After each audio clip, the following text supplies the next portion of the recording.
What have I learned since I started playing Infinite Magicraid, and what would I do differently if I started over? It's a good question, and one I'm going to dive into in this video, right now. The first thing I would say is I don't expect this to be a fully comprehensive list. The second is that if I do miss anything, let me know in the comments. If I get enough of them, I'll create a second video to highlight. Let's get started. I've played IMR since it first launched, and I've got a few accounts that I mess around with. 2 that are 100% free to play, and 1 that I'm a very low spender on, just the weekly card and privileges. I've learned a lot along the way, and I'm going to share the top 10 things I wish I'd known list with you. Number 1. Pick an appropriate carry hero. Infinite Magicraid doesn't reward balance in the early game. It rewards having one hero who is much stronger than the others carry you through the content. The ideal carry has some mix of strong AE damage, good self-preservation, and perhaps counterattack. Your carry hero will mow through content. Invest your resources in getting them to Awaken 5 before you worry about building out your other heroes. Number 2. Build your initial team with strong synergies on a single mark.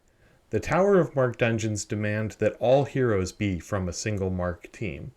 Whatever your carry hero is, you should have as many supporting heroes of that mark as you can.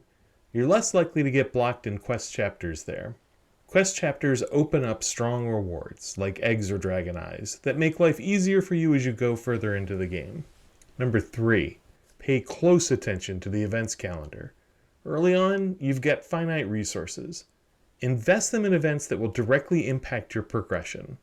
Legend Hero double events, Dragon Cliffs double events, Emblem Challenge double events are good choices. Also, any events that drop eggs or dragon eyes are good choices. Many events drop little more than epic scrolls and similar.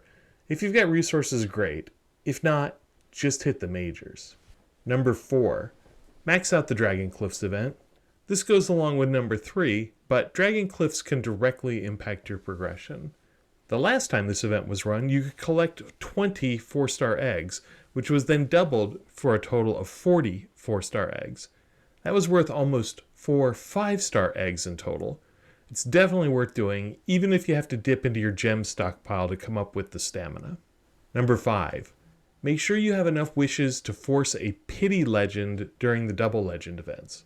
During these events, you'll get a free second legend on your first pull of a legend hero. The chances of getting a legend through normal wishing is low. To make sure you can get these rare heroes, do make sure that you have either enough excellent or supreme wishes available to trigger the pity system and guarantee that first legend. Number 6. Get your stars. You get 1 star for a campaign stage by completing it successfully. A second star is granted if you do it without losing any heroes. A third star is given if you complete it in under a set number of turns. Note that the last 2 stars are independent of each other. For example, if you lose a hero but still complete it within the turn limit, you still get 2 stars. And there are 3 reasons that you want to accumulate stars. The first is that the rewards you get on the campaign map. The more stars, the more are unlocked, and some of them are pretty juicy. The second is that you need stars to complete chapter quests, which also have great rewards attached. And finally, the number of stars you have determines the quality of the auto-drop rewards. So, to maximize the value of your idle rewards, make sure to go back and pick up any stars you missed. Number 7. Refresh the currency shop at least 4 times. One's for free, the other 3 for a total of 30 gems. Collect all the heroes and shards that you can. Progression in IMR is dependent on having fodder heroes to feed your main heroes. The market is one place to pick them up. I made a video about that. I've set the URL into the comments below if you want to review it later. Number 8. Keep some gems in reserve. Don't spend all of your gems.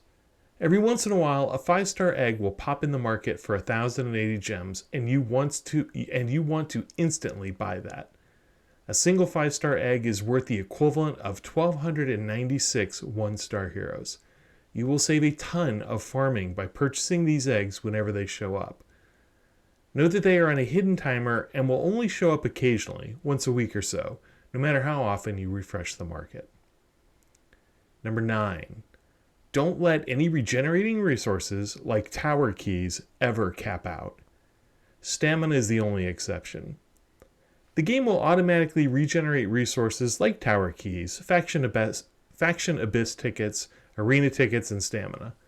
With the exception of stamina, pay attention to how often these limited resources are going to refresh and never allow them to cap out.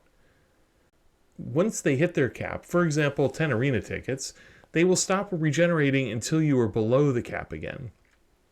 These limited resources can be used to increase the power of your account and speed your progression. Not using them is the same as wasting them, so don't do it. Stamina is a little different because the cap is so low that you'll need to accumulate above the cap just to save up for the events that happen each week. Number 10, don't forget the arena. PvP rewards matter a lot in this game, and it pays to use your arena tickets if you can. Classic Arena will help progress your account in the Talent Spire, and Advanced Arena will provide you with a currency and special shop that opens up additional rewards. From time to time, there is also the Brave Trial, which shows up in the dungeon section but is really PvP oriented. Brave Trial returns some nice rewards, miracle runes, eggs, and forging materials that make it worth doing.